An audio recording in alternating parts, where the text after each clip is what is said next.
Hi అండి, అందరికీ నమస్తే. Welcome to విఎంఎన్ Guntur vlogs. Friends, వీడియోలోకి వెళ్ళే ముందు నా వీడియోస్ కనుక మీకు నచ్చినట్టయితే వీడియోకి చిన్న లైక్ ఇవ్వండి. కొత్త వాళ్ళు చూస్తుంటే సబ్స్క్రైబ్ చేయండి, షేర్ చేయండి, కామెంట్ చేయండి. ఓకేనా ఫ్రెండ్స్, ఈరోజు నేను చాలా తక్కువ నూనెతో ఫిష్ ఫ్రై అనేది ఎలా చేసుకోవాలో చేయించబోతున్నాను. మనం తయారీ విధానం చూసేద్దామండి. ఫస్ట్ అయితే ఉప్పు, కారం, శనగపిండి, ఇలా అలాగే ధనియాల పౌడర్, ఇందులోనే గరం మసాలా పౌడర్ కూడా యాడ్ చేసుకోండి. ఎంటీఆర్ వాళ్ళది నేను వేసింది.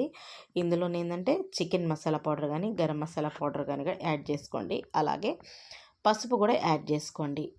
అలాగే అల్లం వెల్లుల్లి మొత్తం కూడా యాడ్ చేసి చక్కగా మిక్స్ చేయండి. ఇది ఒక పేస్ట్ లాగా రావాలి మనకి. అల్లం వెల్లుల్లి పేస్ట్లో ఉన్న తడి వల్ల కొంచెం కొంచెం తడి వల్ల కొంచెం పేస్ట్ లాగా అవుతుందండి. ఇందులోకి ఏంటంటే మీకు కాస్త వాటర్ మిక్స్ చేసి మీరు ముద్దలాగా చేసుకోవచ్చు, లేదు అంటే నూనెనే యాడ్ చేయొచ్చు. నేనైతే నూనె వేసి చక్కగా ఒక పేస్ట్ లాగా మనం తయారు చేసుకోవాలి. ఇలా తయారు చేసుకున్న పేస్ట్ని మనం చక్కగా మొక్కలకి పట్టించుకోవాలండి. చాలా సింపుల్ ప్రాసెస్ అండి, ఎవరైనా చేసుకోవచ్చు. చాలా టేస్ట్ కూడా చాలా బాగుంటుంది. చక్కగా చూసారు కదా, ఇలా మనం అల్లం వెల్లుల్లి పేస్ట్ వల్ల ఇలా వస్తుంది. ఇందులో ఏంటంటే ఇంకా కొంచెం లూజ్ అవ్వడం కోసం మనం కొంచెం ఆయిల్ కానీ నీళ్లు కానీ యాడ్ చేసుకోవచ్చు. నేనైతే ఆయిల్ వేసి చక్కగా ఇలా ఒక పేస్ట్ లాగా తయారు చేసుకున్నాను. ఈ పేస్ట్ ఏదైతే ఉందో దీనివల్ల ఏంటంటే మొక్కకి మనం వేసిన మసాలాలన్నీ పడతాయండి. శనగపిండి తీసుకుంటాం కదా, మొక్కకు పట్టు ఉంటాయి. అవి కూడా మనం శనగపిండి కానీ మిగిలిన కానీ మనం ఎక్కువ తీసుకుంటే మళ్ళీ మనకి రాదు. చాలా తక్కువ క్వాంటిటీలో చూపించిన విధంగా తీసుకోండి. తర్వాత ఒక్కొక్క ఫిష్ పీసెస్ని తీసుకుని మొత్తం ఈ మసాలా ఏదైతే ఉందో మసాలా మొత్తాన్ని పీసెస్కి బాగా పట్టివ్వండి. ఇలా పట్టించేసి మనం ఒక గంట అయినా కానీ పక్కన నానబెట్టుకుంటే ఈ ముక్కలకి ఆ ఫ్లేవర్స్ అన్నీ బట్టి టేస్ట్ చాలా బాగుంటుంది. చూసారు కదా, ఇట్లా ఒక్కొక్క ముక్క తీసుకుని ఈ మొత్తం ముక్కలన్నిటికీ కూడా ఈ మసాలా ఏదైతే ఉందో మొత్తం పట్టించుకోవాలి.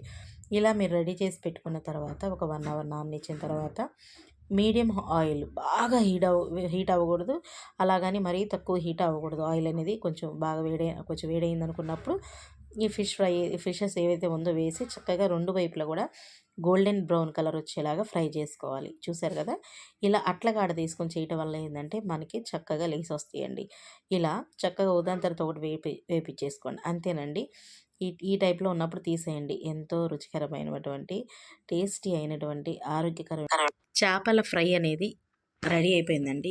ఈ ఫిష్ ఫ్రై అనేది చాలా బాగుంటుందండి. నేను చెప్పేదానికంటూ కూడా మీరు ఒక్కసారి ట్రై చేసి నాకు కామెంట్ చేయండి ఎలా వచ్చిందో. ఎవరైతే మీకు వంట కూడా రాదు అలాంటి వాళ్ళు ఒకసారి ట్రై చేయండి, చాలా సింపుల్గా వస్తుంది. దీంట్లో మీకు దీని కాంబినేషన్గా అయిందంటే మీరు పప్పుచారు కానీ రసం కానీ పెట్టుకోండి, ఇంకా వేరే ఏ కర్రీస్ అవసరం లేదండి, అంత బాగుంటుంది టేస్ట్ అయితే. ఆరోగ్యానికి కూడా మన చేపలు మంచిది చికెన్ కంటే కూడా. తప్పకుండా ఇలా ట్రై చేసి పెట్టండి, పిల్లలు కూడా బాగా ఎంజాయ్ చేస్తారు. ఓకే, మరి ఈ వీడియో మీకు నచ్చింది అనుకుంటున్నాను. మరొక మంచి వీడియోతో మిమ్మల్ని కలుస్తాను. అప్పటిదాకా ఇలాగే చూస్తూ ఆదరిస్తారని కోరుకుంటున్నాను. ధన్యవాదాలు.